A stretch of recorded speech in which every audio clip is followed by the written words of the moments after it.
कोल्हापूर महानगरपालिका पंचवार्षिक निवडणूक 2026च्या पार्श्वभूमीवर महायुतीचा प्रचार वेग घेत असल्याचे चित्र दिसत आहे।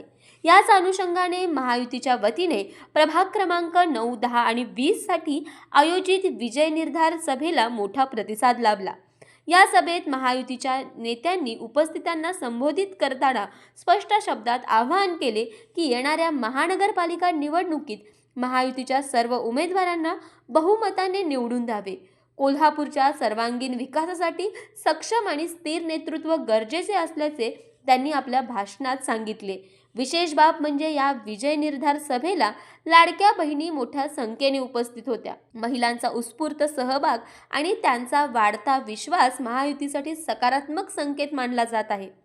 उपस्थित महिलांनी घोषणाबाजी करत महायुतीच्या उमेदवारांना पाठिंबा दर्शवला। सभेदरम्यान विकास कामे, नागरी सुविधा, महिला सक्षमीकरण तसेच कोल्हापूर शहराच्या भविष्यातील वाटचालीबाबत सविस्तर भूमिका मांडण्यात आली। महायुतीला मिळणारा वाढता पाठिंबा पाहता येणाऱ्या निवडणुकीत ही लढत अधिक चुरशीची होणार असल्याचे राजकीय जाणकारांचे मत आहे। कोल्हापूर महानगरपालिकेच्या निवडणुकीत महायुती आपली ताकद दाखवणार का, याकडे संपूर्ण शहराचे लक्ष लागले आहे।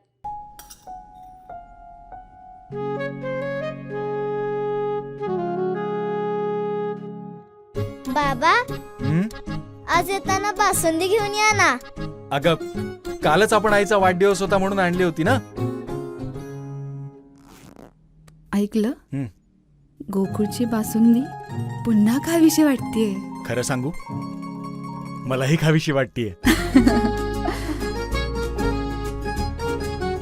पुन्हा पुन्हा खावीशी वाटणारी गोकुळ बासुंदी।